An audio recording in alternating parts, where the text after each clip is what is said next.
प्रस्थाप्यतु शत्रुघ्नं भ्रातृभ्यां सह राघवः प्रमुमोद सुखी राज्यं धर्मेण परिपालयन्। ततः कतिपयासु वृद्धो जनपदो द्विजः मृतं बालम् उपादाय राजद्वारमुपागत।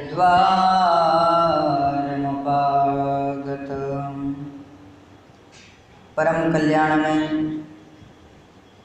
सच्चिदानंद विग्रह भक्तवांछा कल्पतरु मर्यादा पुरुषोत्तम राजराजेश्वर दिव्यानंद कल्याण गुणगण निलय भक्तवांछा कल्पतरु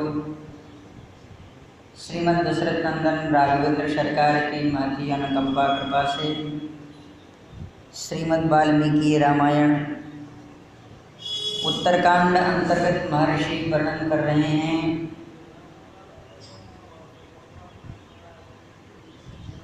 श्री शत्रुघ्न को देखकर रघुनंदन श्री रामभद्र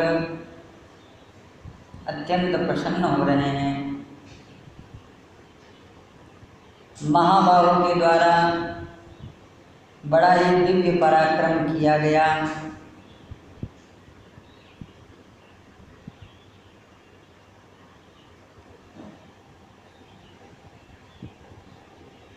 जो तेज जो तप प्रभाव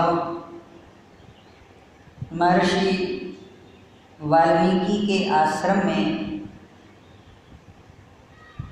श्री शत्रुघ्न का हुआ, महर्षि का हृदय अभिभूत हो गया।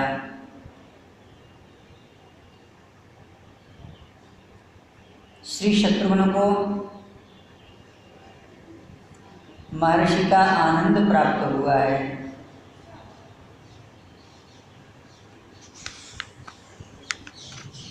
जो आनंद एक पिता के द्वारा अपने पुत्र को दिया जाता है,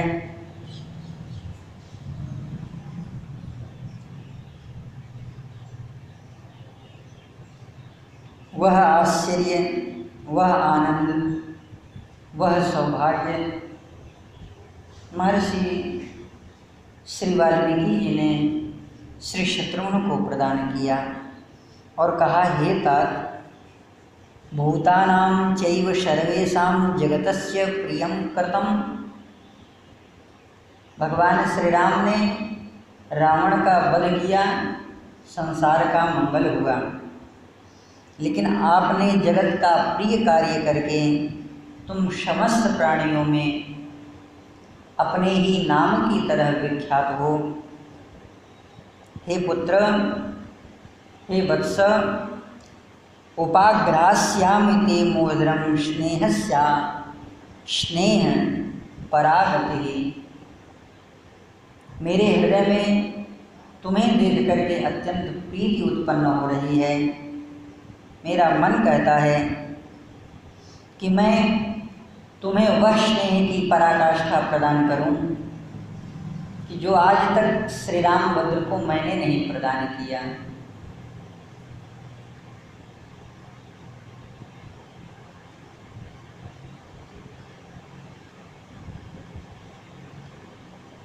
इस तरह से महर्षि का आनंद प्राप्त हुआ है और वह महर्षि का आनंद आज रघुनंदन श्री रामभद्र के सामने है। इसलिए भगवान श्री राम भी कहते हैं कि एतात तस्मात् त्वं बस काकुत्स सप्तरात्रं मया सह ऊर्ध्वं गन्तासि मधुरां सभृत्य बलवाहनः। हे सुमित्रानंदन, यह जो तुम्हारा सौभाग्य है, कुछ काल तक मेरे साथ में तुम निवास करो। वह मधुर बेला आई है। श्री शत्रुघ्न जी महाराज ने भगवान को प्रणाम किया है। उष्य तत्र महिश्वासो गमन योग चक्र में श्री शत्रुघ्न जी महाराज विदा हो रहे हैं। 7 रात्रि बीतने के बाद महर्षि वर्णन कर रहे हैं कि भरतं लक्ष्मणं चैव महारथमुपागतं। भगवान श्री राम बड़े प्रसन्न हुए। भगवान श्री राम ने श्री लक्ष्मण और भरत को बुलाया है और कहा, हे तात, मेरा भाई आज श्री शत्रुघ्न यहाँ से जा रहा है, इसकी अभिवंदना और इसका जो सम्मान है वह हमें प्राप्त कराना है। इसे अपने भाइयों को बुला करके जिस तरह से भगवान श्री राम हस्तिनापुर से भगवान श्री कृष्ण हस्तिनापुर से जब प्रस्थान करते हैं तो महाराज चक्रवर्ती नरेश श्री युधिष्ठिर ने भगवान से प्रणाम करके यह कहा है, हे भगवान, आज मेरा मन आपके मंगलमय इस स्वरूप का दर्शन करके न जाने क्यों घबरा रहा है। भगवान ने कहा, हे तात, आश्चर्य की बात यह है, हर्ष की जगह पे आपका मन घबरा रहा है। एवं विदं गन्तादीनां सगिरपुरयोषितां निरीक्षणेनाभिनन्दन् सस्मितेन ययौ हरिः। बड़ा ही सुंदर रथ तैयार है। सबको भगवान मीठी मुस्कान के द्वारा आकर्षित करते हुए उस रथ पर जैसे ही आरूढ़ होने लगे हैं, नमः शब्द प्रकट हुए हैं, जय घोष प्रकट हुआ है और स्वस्ति के शब्द प्रकट हुए हैं।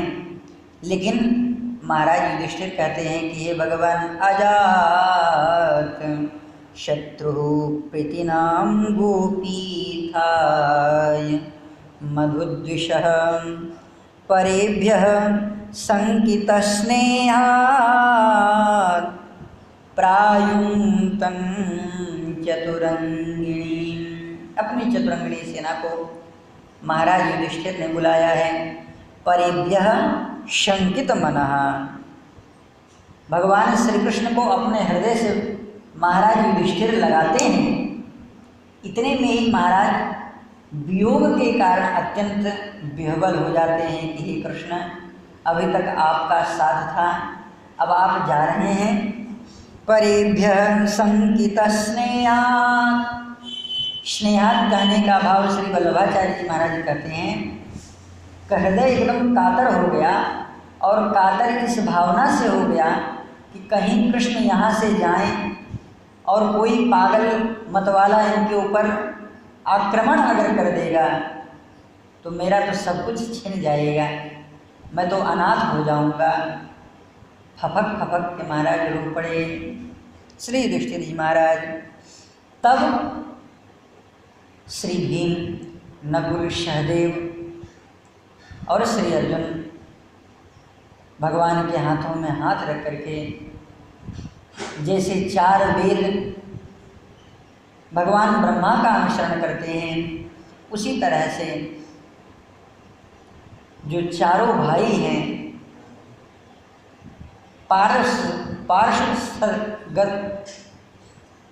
पार्षदगत खड़े होकर के कुछ दूर तक चल करके भगवान श्री कृष्ण का सम्मान करते हैं।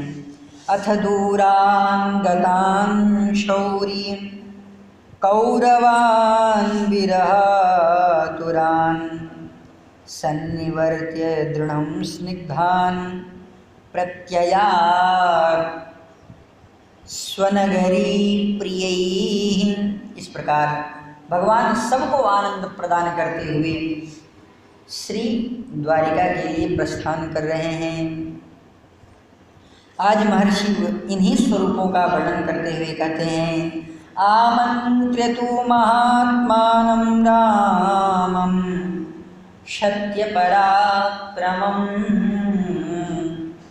भरतं लक्ष्मणं चैव महारथ मुपारुहत्।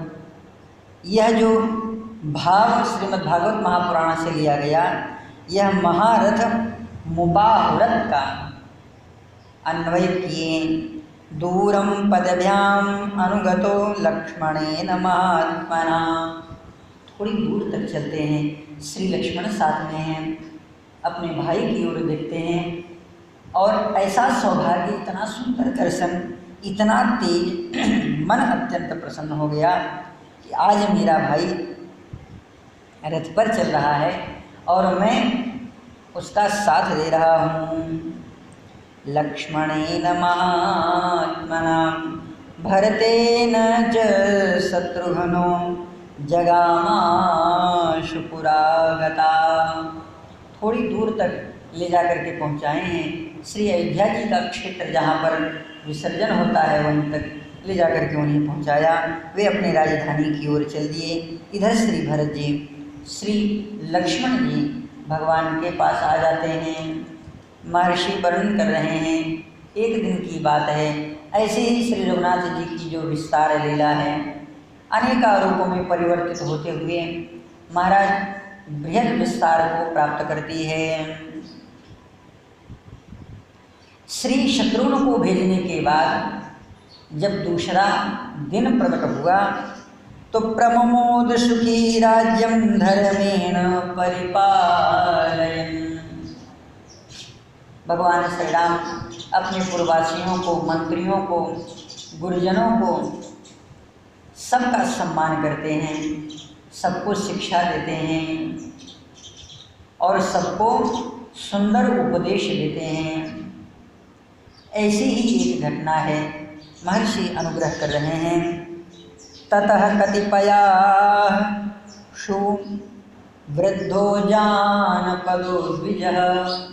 श्री अवध में ही रहने वाले एक बूढ़ा ब्राह्मण अपने मृत पुत्र को लेकर के भगवान श्री राम के दरबार में आया। रुदन बहुविधा वाच स्नेह दुख समन्वितः असकृत पुत्र पुत्रेति वाक्यमेतद् उवाच। उस वृद्ध ब्राह्मण के बालक एक ही था, वह भी मृत्यु को प्राप्त हो गया था। वह बेचारा बड़ी तेजी से रो रहा था। महर्षि कहते हैं स्नेह दुखम, अनेक प्रकार के वाणियों को बोल करके अपने स्नेह को लक्षित कर रहा था। हाय मेरा पुत्र कैसे इस अवस्था को प्राप्त हो गया। किन्नु में दुष्कृतम कर्म, कहीं ये मेरे दुष्कर्म का तो फल नहीं है।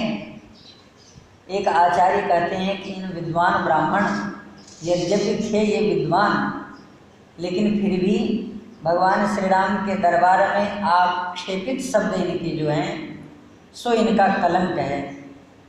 अब क्यों कलंक है, किस लिए कलंक है, इसका अगर विवेचन करें तो समय पूर्ण नहीं होगा। किम्नु में दुष्कृतम कर्म, आश्चर्य की बात तो यह है, यह जो कह रहे हैं यह वास्तव में इनमें प्रकट नहीं है। पुरा देहांतरे कृतम, या अनेक जन्म के कोई मेरे पाप रहे होंगे, आज उस पाप का परिणाम हमें प्राप्त हो रहा है और उस पाप का परिणाम मुझे उस राजा के जनपद में रह करके प्राप्त हो रहा है जो धर्मात्मा है। विलक्षण बात यह है, यदहम पुत्रमेकं तु पश्यामि निधनं गतम्। धर्मात्मा राजा के शासन काल में कभी पूर्व जन्म के द्वारा किए हुए पाप का फल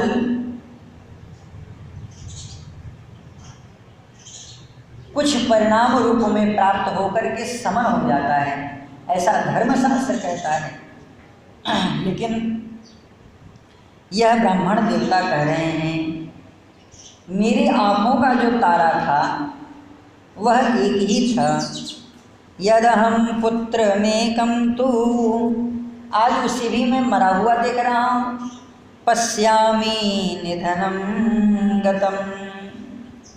अब नीति का वर्णन करते हैं। अप्राप्त यौवनं बालं पंचवर्ष सहस्रकम् अकाले कालमापन्नं मम दुःखाय पुत्रक। हे पुत्र, अभी तो तू बालक ही था, तुम्हारे जवानी के भी दिन नहीं आए थे, केवल 5 ही दिन में तुम्हारी मृत्यु हो गई। 13 वर्ष 10 महीना संस्कृत शब्द को और भी विस्तार किया गया है। यहाँ पंचवर्ष सहस्रकम कहा गया, उसका विस्तार आचार्य करते हैं। और श्री रामायणम में पंचवर्ष सहस्रकम का यह जो पद है, इस वर्ष शब्द में अर्थ का दिन समझना चाहिए। जैसे सहस्र संवत्सरम सत्रम उपासीत इत्यादि विविध वाक्यों का प्रयोग संवत्सर के ही काल में माना जाता है, चक्र में माना जाता है। आज यह ब्राह्मण देवता कह रहे हैं कि हे पुत्र, तुम्हारी ऐसी कैसे दशा हो गई, तुम काल के गोद में कैसे चले गए। अकाले कालमापन्नम मम पुत्राय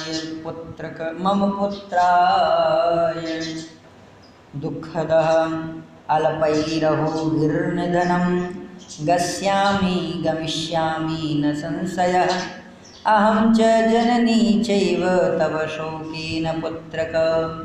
हे पुत्र, तेरे शोक से तेरी माता और मुझे अब अधिक जीवन का आस नहीं रहा। तुम्हारे मर जाने के कारण अब हम भी मृतप्राय हो गए। न स्मार्यम्यनृतं युक्तं न च हिंसां करोम्यहं सर्वेषां प्राणिनां पापं न स्मार्षि कदाचन।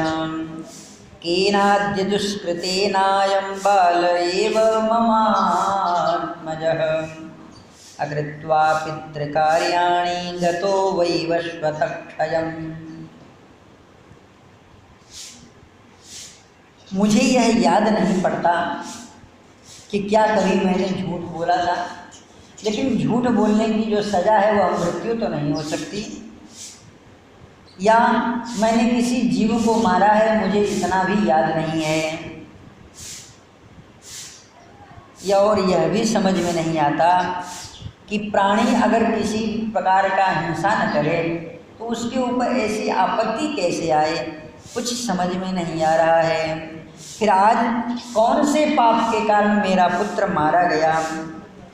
यह मेरा बेटा पितृकर्म किए ही बिना बाल्यावस्था में ही यमराज की उस लोक को प्राप्त हो गया जहाँ पर मनुष्य अपने कर्म को फल भोगने के लिए जाते हैं। नेदृशं दृष्टपूर्वं मे श्रुतमुवाघोरदर्शनं मृत्युरप्राप्तकालानां रामस्य विषये ययम्। आकुल और व्याकुल तथा परिताप आत्मा अनेक प्रकार के लांछनों को प्रकृति में, दैव में, पाप पुण्य के निष्कर्ष में आत्म शांति के लिए करती है। आज ब्राह्मण देवता विद्वान होते हुए भी ऐसे शब्दों का उच्चारण कर रहे हैं। ये कहते हैं, मैं भगवान श्री राम के राज्य काल में और ऐसी भयंकर अकाल मृत्यु मेरे पुत्र को प्राप्त हो जाए, ऐसी तो कभी न सुनने में आई थी, न कहीं देखने में आई थी, और न ही कभी पहले ऐसी घटना घटी। हो सकता है, यद्यपि यह सत्य नहीं है, आगे के शब्द की व्याख्या संभव नहीं है। रामस्य दुष्कृतं किंचित महदस्ति न संशयः यथा हि विषयस्थानां बालानां मृत्युमुपागतम्। नह्यान्य विषयस्थानां बालानां मृत्युतो भयं स राजा सराजन जीवनस्वैनं बालं मृत्युवशं गतम। राजा के आज अपराध के कारण मेरे बालक को मृत्यु ने निगल लिया। ब्रह्महत्यां ततो राम समुपेत्य सुखी भव। हे श्री राम,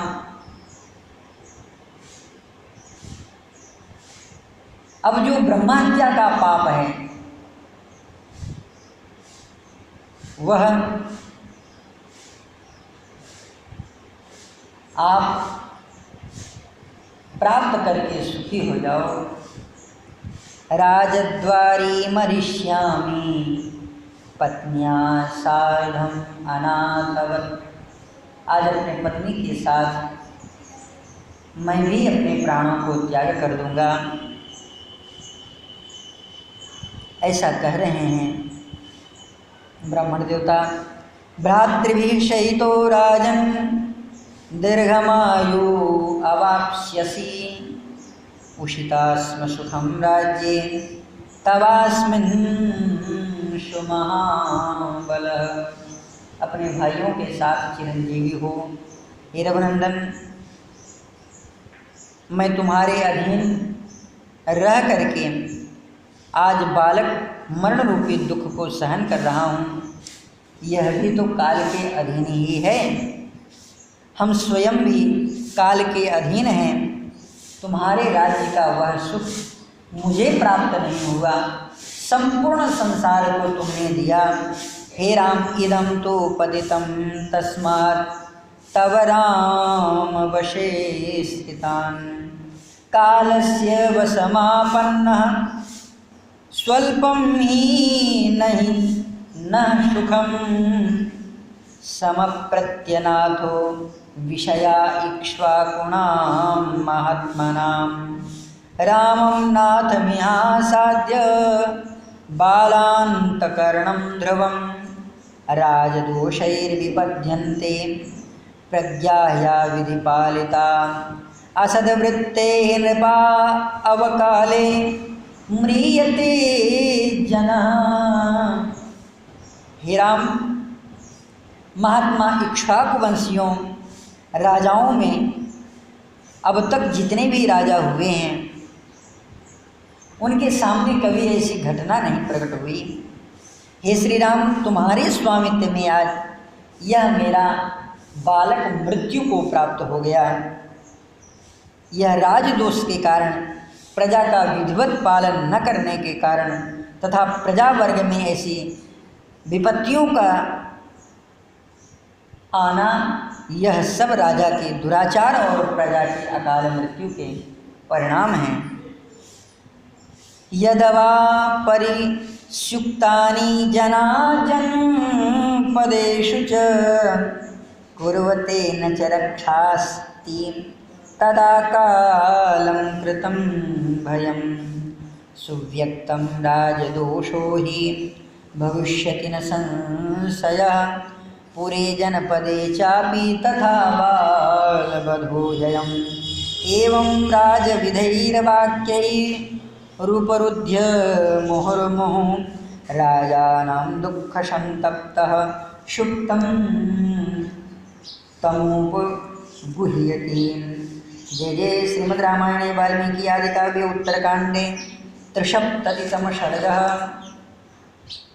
तदा तु कर्णं तस्य द्विजस्य परिदेवनं शुश्राव राघवः सर्वे दुःखशोकसमन्वितं स दुःखेन च सन्तप्तो मन्त्रिणास्तामुपावयत् वसिष्ठं वामनं च भ्रातृश्च सह नैगमान्।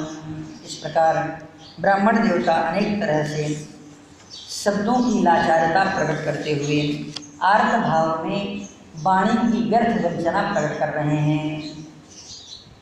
बहुत कुछ इन्होंने कहा है जिसकी व्याख्या संभव नहीं है। इन्होंने यहाँ तक कह दिया कि इसका पाप राजा को लगेगा, या राजा ने कभी पूर्व में पाप किया होगा, इसके कारण मेरे बालक की मृत्यु हो गई। धन्य है रघुनंदन श्री रामभद्र समक्ष खड़ा होकर के कोई इस तरह के अपवाद और मिथ्या लांछन लगा रहा है, लेकिन फिर भी श्री रघुनाथ जी का हृदय पिघल गया। शायद इसीलिए गोस्वामी जी महाराज ने श्री दोहावली में यह शब्द कहा है, साहिब होत सरोष, साहिब होत सरोष, सेवक को अपराध सुनी। यह तो सामान्य की गणना है, लेकिन भगवान श्री राम कैसे हैं? साहिब होत सरोष, सेवक को अपराध सुनी, अपने देखे दोष, सपन्यों रामन उर भर्यो। अब इस शब्द की व्याख्या करने के लिए गोस्वामी जी महाराज कहते हैं, रहती न प्रभु चित चूक किए की, करत सुरती सय बार हिए की, करत सुरती सय बार ही की। अपने सामने देखते हैं,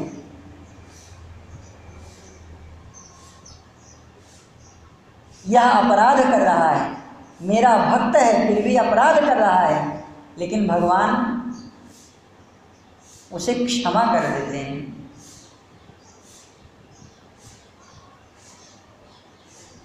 जेहि अघ बधेऊ, धन्य है गोस्वामी जी महाराज, जेहि अघ बधेऊ व्याध इव बाली, फिरी सुकंठ सोई कीन्ही कुचाली। श्री सुग्रीव को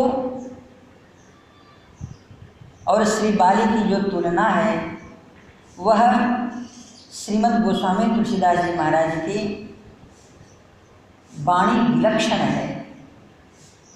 जिस पाप के कारण बाली को मारा गया वही पाप श्री सुग्रीव कर रहे हैं, लेकिन फिर भी भगवान श्री राम ते भरते भेटत सन्माने, राजसभा रघुराज बखाने।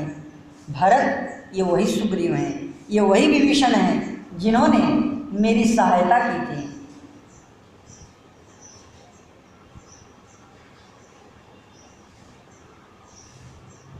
अब यह जो अपवाद, इसे विधि नहीं कहा जाता है। विधि यानी विधान, मनुस्मृति का जो स्मरण करे या पालन करे उसे विधि कहा जाता है, और अपवाद उसे कहा जाता है जो एक दो की संख्या में हो। इसका निष्कर्ष करते हुए मीमांसकों ने कहा है कि गोस्वामी जी महाराज दैन्य भाव में आकर के अपनी प्रणति को प्रकट करने के लिए जो राज दरबार में प्रकट करने वाला दैन्य स्वरूप है उसका वर्णन कर रहे हैं, और प्रसंग जो शैली है वह उसका अनुमोदन कर रही है। इसलिए शब्द भी उसी वस्तु को अनुमोदन कर रहा है जिसको श्रीमद् गोस्वामी तुलसीदास जी महाराज प्रकट करना चाहते हैं। आगे स्पष्टीकरण करने के लिए कह देते हैं कि यह प्राकृत महिपाल सुबाहु और जान शिरोमणि कौशल राहु। यह तो हमारे श्री रघुनाथ जी हैं। ब्राह्मण सामने खड़ा होकर के कह रहा है यह राजा का दोष है। दूसरा अगर कोई राजा होता तो सीधे महाराज मृत्यु दंड को प्रदान कर देता। इस प्रसंग में इसका स्पष्टीकरण अनिवार्य है। मनुष्य के हृदय में जैसी मनोमालिन्यता रहती है उसी तरह से दृष्टि में भी प्रकट होने लगता है, वाणी में भी प्रकट होने लगता है। यह प्राकृतिक सत्य है। आचार्य जन कहते हैं यह गोस्वामी जी का दोष नहीं है, यह हमारी मनोमालिन्यता है कि हम जो दोष बाली में था वही दोष सुग्रीव में भी प्रकट कर रहे हैं। शास्त्र अपने जगह पर है, इतिहास अपने जगह पर है, लेकिन हमें कितना ग्रहण करना है। श्रीमद् भगवद गीता में भगवान कहते हैं वेदवाद रताः पार्थ नान्यदस्तीति वादिनः याम इमाम पुष्पिताम वाचाम प्रवदन्ति न पंडिताः। समुद्र जैसा यह वेद है और इस वेद रूपी समुद्र से उतना ही जल ग्रहण करते हैं संत जन जितने से अपने जीवन की पूर्ण प्राप्ति हो सके, अर्थात अपना जीवन निर्वहन कर सके। नहीं तो वेद में तो ऐसे शब्द भी लिखे हैं कि जिसका अनुकरण मनुष्य नहीं कर सकता है, मात्र केवल उसे सुन सकता है, धारण नहीं कर सकता। इस न्याय के अनुसार यह जो सुग्रीव और बाली, रावण और विभीषण का तुलना है, यह भक्ति पक्ष को प्रकट करने के लिए है। आज गोस्वामी जी महाराज कहते हैं कि अपने देखे दोष सपन्यों रामन उर धर्यो। रघुनंदन श्री रामभद्र का जो अनुज, वह अपने बड़े भाई के पत्नी में अगर अपनी माँ का दर्शन करता है तो उन्हीं का अनुसरण करने वाला जो उनका भक्त है, क्या वह अपने बड़े भाई की पत्नी में माँ को नहीं देख सकता? सिद्धांत तो यह भी है, लेकिन महर्षि जन कहते हैं कि मनोमालिन्यता के कारण हमें भगवान श्री राम के चरित्र में भी संदेह प्रकट करने का वह जो दोष है वह अपार दोष लगता है। इसलिए मात्र इन शब्दों को प्रणाम और इस स्वरूपों को केवल एक विहंगम दृष्टि से निरीक्षण करते हुए आगे का दर्शन करें। महर्षि वर्णन कर रहे हैं, इस प्रकार ब्राह्मण देवता के द्वारा भगवान श्री राम के ऊपर आक्षेप किया गया, फिर भी भगवान श्री राम ने उन ब्राह्मण को बुलाया है और बुला करके उनसे कहते हैं कि हे ब्राह्मण देव, आप किसी भी प्रकार की चिंता न करें। सदुखेन च संतप्तो मंत्रणास्तानुपावयत् वसिष्ठं वामन देवं च भ्रातिश्च सहनैगमान। अपने मंत्रियों को बुलाया है, वशिष्ठ और श्री वामन जी महाराज, वामदेव जी महाराज, महाजनों को तथा अपने भाइयों को भी भगवान श्री राम ने इस विषय के ऊपर मंत्रणा प्रकट करने के लिए आवाहन किया है। ततो द्विजा वसिष्ठेन सार्धमष्टौ प्रवेशिता राजानं देवसंकाशं वर्धस्वेति ततो ब्रुवन्। महाराज, जैसे ही आज्ञा हुई है राजा की, उसी तरह से 8 ब्राह्मण राज्यसभा में प्रवेश करते हैं और देवतुल्य महाराज नरेश से कहा, हे राजन, आपकी स्वस्ति हो, आपका कल्याण हो, आपकी यश की अभिवर्धना हो। मार्कंडेयोथ मौद्गल्यो वामदेवस्य काश्यपः कात्यायनोथ जाबालिर्गौतमो नारदस्तथा एवं द्विजर्षभा सर्वे आसनेषु उपवेशिता महर्षीन् समनुप्राप्तान् अभिवाद्य कृताञ्जलिः मंत्रणो नैगमाश्चैव यथारमनुकूलन तेषां समुपविष्टानां सर्वेषां दीप्ततेजसां राघवः सर्वमाचष्टे द्विजोऽयम् उपरोधते। इस प्रकार जब 8 मंत्री प्रवेश किए हैं, 8 मंत्रियों के नाम इस प्रकार से हैं, श्री मार्कंडेय, मौद्गल, वामदेव, कश्यप, कात्यायन, जाबाल, गौतम, श्री नारद जी महाराज। इन महर्षियों का जब आगमन हुआ है, भगवान श्री राम ने बड़े ही सुंदर आसन प्रदान किए हैं और पुनः इन महर्षियों के सामने भगवान अभिवादन करते हुए अपने स्थान पर जिस राज सिंहासन पर बैठे थे उससे खड़े हो गए और कहा, हे मंत्रियों, हे विद्वत वरेण्य, मैं आप सबसे हाथ जोड़ करके प्रार्थना करता हूँ कि यह इस समय ऐसी समस्या आ गई है, राजद्वार पर एक ब्राह्मण अपने मृत पुत्र को लेकर के अनशन कर रहे हैं, इनका कोई उपाय किया जाए, आप सब सोच विचार करके बताएं। राघव सर्वमाचष्टे द्विजोयम उपरोधते तस्य तदवचनं श्रुत्वा राज्ञो दीनस्य नारदः प्रत्युवाच शुभं वाक्यं ऋषीणां सन्निधौ स्वयं। ब्राह्मणों के समक्ष जब भगवान श्री राम ने ऐसा कहा, तब उस ब्राह्मण के दुख को देख करके देवदर्शन महर्षि श्री नारद जी महाराज भगवान श्री राम के मंगलमय वचनों को सुनने के बाद भगवान श्री राम श्री नारद जी महाराज कह रहे हैं, शृणु राजन् यथा काले प्राप्तो बालस्य संश्रया श्रुत्वा कर्तव्यतां राजन् कुरुष्व रघुनंदना। हे राजन, हे श्री राघवेंद्र सरकार, जिस कारण से इस बालक की अकाल मृत्यु हुई है, मैं उसका वर्णन करके आपको सुनाता हूँ और पुनः पुरुष्व रघुनंदन, जैसा आपको करना हो आप वैसा करें।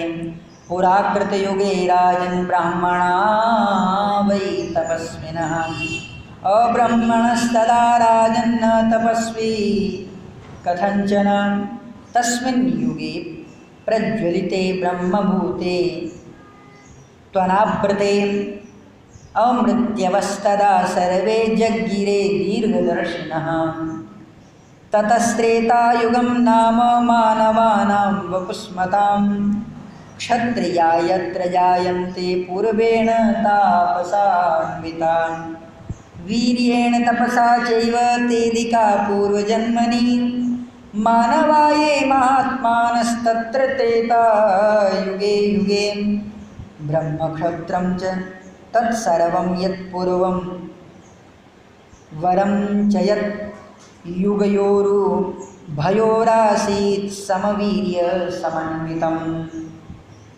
अपश्यंस्तु ते शर्वे विशेषमधिकं ततः स्थापनं चक्रिरे तत्र चातुर्वर्ण्यस्य सम्मतः तस्मिन् युगे प्रज्वलिते धर्मभूते यनावृते अधर्मः पादमेकं तु पादयत् पृथ्वीतले अधर्मेण हि संयुक्तस्तेजो मन्दं भविष्यति आमिषं यच्च पूर्वेषां राजसं च मलं वृषम् अनृतं नाम तदभूतं पादेन पृथ्वीतले अनृतं पातयित्वा तु पादमेकम् अधर्मतः ततः प्रादृश्यकृतं पूर्वम् आयुषं परिनिष्ठितं पतिते त्वनृते तस्मिन् अधर्मेण महीतले शुभान्येवाचरान् लोकान् सत्यधर्म परायणः। इस प्रकार देवदर्शन श्री नारद जी महाराज भगवान श्री राम से कहते हैं कि हे रघुनंदन, पूर्वकाल सतयुग में केवल ब्राह्मण ही तपस्या के लिए समुद्यत हुआ करते थे। हे महाराज, उस समय ब्राह्मणेतर मनुष्य किसी भी तरह से तपस्या में प्रवृत्त नहीं हुआ करते। वह युग तपस्या के तेज से प्रकाशित हुआ करता। उस समय ब्राह्मणों में ही तप की प्रधानता थी। उस समय अज्ञान वातावरण नहीं था, इसलिए उस युग का नाम सभी मनुष्य अकाल मृत्यु से रहित और त्रिकालदर्शी हुआ करते थे। सत्य युग के बाद जब त्रेता युग आया, इसमें सुदृढ़ शरीर वाले क्षत्रियों की प्रधानता प्रकट हुई। वे क्षत्रिय उसी प्रकार से तपस्या करने लगे जैसे सतयुग में ब्राह्मण करते थे। परंतु हे महाराज, त्रेता युग में जो महापुरुष हैं उनकी अपेक्षा सतयुग के लोग तप और पराक्रम में बड़े बृहद स्वरूप में हुआ करते। अर्थात जो प्रधानता सतयुग की थी वह त्रेता में प्रकट नहीं हुई। इस प्रकार तीनों युगों में, पूर्व युग में जब ब्राह्मण उत्कृष्ट और क्षत्रिय अपकृष्ट थे, वहाँ त्रेता में वह समानता में शक्तिशाली हो गए। ब्राह्मणों की तपस्या घटी और क्षत्रियों की तपस्या बढ़ी। उस समय महाराज मनु सभी धर्म प्रवर्तकों ने ब्राह्मण और क्षत्रिय में एक की अपेक्षा एक दूसरे की विशेषता या न्यूनता न देख करके सर्वलोक सम्मत चातुर्वर्ण की व्यवस्था की। भगवान श्री कृष्ण कहते हैं, चातुर्वर्ण्यम मया सृष्टम, मेरे ही द्वारा चातुर्वर्ण की व्यवस्था की गई है। चातुर्वर्ण्यम मया सृष्टम पूर्वेण विभागशः, मैंने पूर्व में ही इसका विभाग कर दिया है, अलग अलग मैंने सबको बांट दिया है। श्री नारद जी महाराज कह रहे हैं, तस्मिन् युगे प्रज्वलिते धर्मभूते यनावृते, त्रेता युग में वर्णाश्रम धर्म प्रधान है, वह धर्म के प्रकाश से प्रकाशित होता है, वह धर्म में बाधा डालने वाले पाप से रहित है। इस युग में अधर्म ने भूतल पर अपना एक ही पैर रखा। अधर्म से युक्त होने के कारण यहाँ लोगों का जो तेज है वह धीरे धीरे घटने लगा। हे महाराज, सतयुग में जीविका का जो साधनभूत कृषि आदि है वह रजोगुण के मूलक कर्म अमृत कहलाया था और मल के समान अत्यंत त्याज्य था। यह अमृत ही धर्म का एक पैर होकर के त्रेता में इस भूतल पर स्थित हुआ। इस प्रकार असत्य रूपी एक पैर का जो भूतल पर उसने रखा, अधर्म ने त्रेता युग में सत्य युग की अपेक्षा आयु को सीमित कर दिया। अर्थात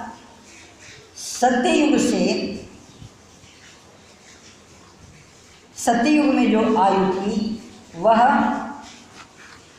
त्रेता में नहीं रह गई।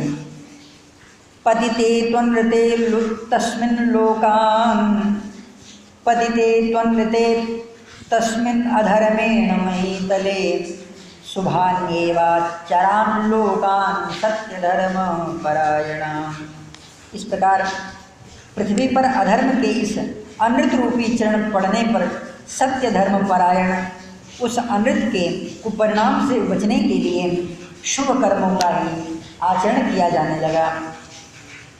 फिर भी त्रेता युग में जो ब्राह्मण और क्षत्रिय हैं वे सब तपस्या करते हैं। अन्य वर्ण के लिए सेवा का ही प्रावधान है। उन चारों वर्णों में वैश्य और शूद्र को सेवा रूपी उत्कृष्ट धर्म प्राप्त स्वधर्म के रूप में हुआ।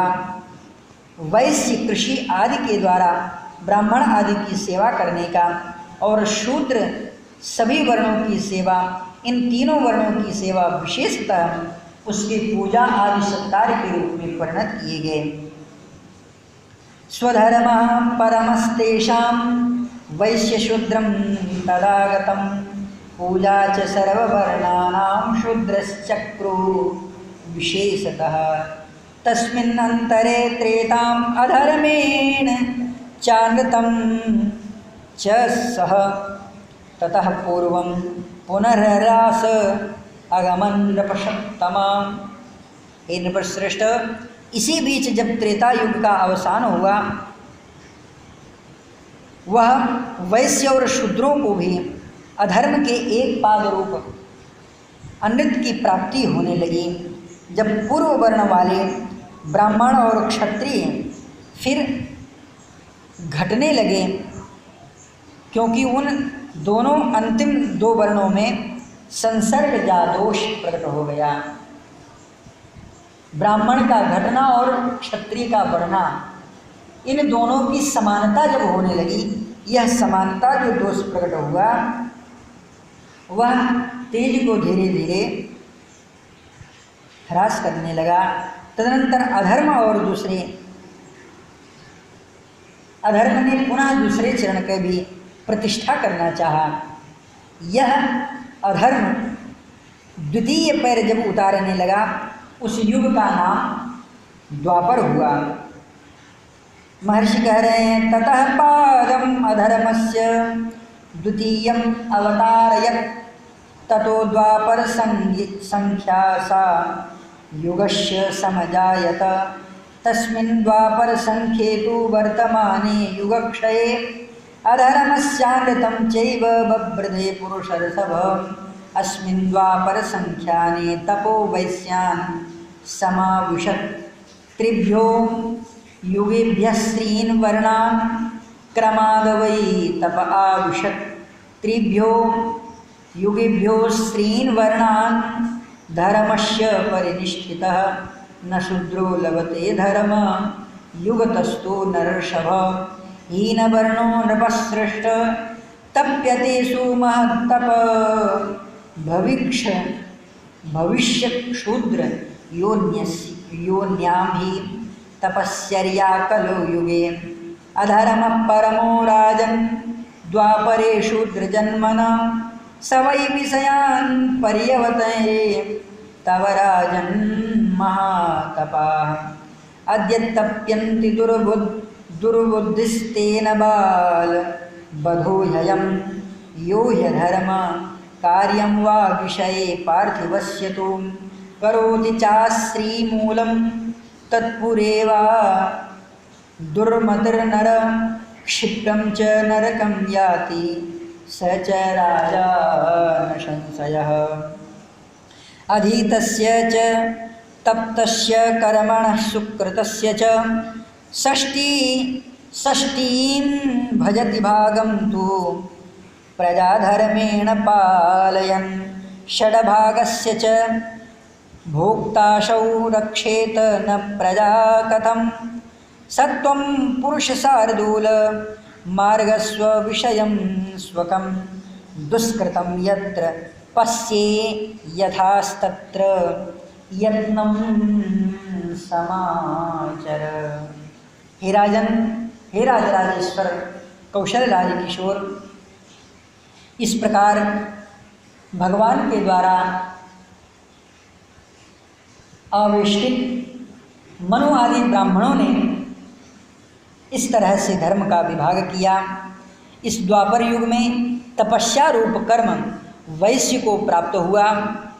इस तरह तीन युगों का जो क्रमशः तीन वर्णों की तपस्या और अधिकार है उन्हें प्राप्त हुआ। तीन युग में तीन वर्णों का आश्रय लेकर तपस्या रूपी धर्म की प्रतिष्ठा हुई। किंतु हे नरेश, शूद्र को इन तीनों युगों में तपस्या का अधिकार प्राप्त नहीं हुआ। हे रघुनंदन, एक समय ऐसा आया जब हीन वर्ण वाला मनुष्य बड़ा भारी तपस्या में अनुरक्त हो गया।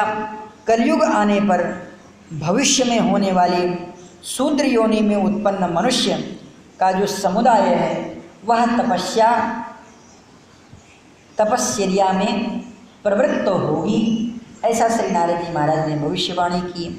हे राजन, द्वापर में भी शूद्र को तप में प्रवृत्ति होना यह महान अधर्म माना गया है।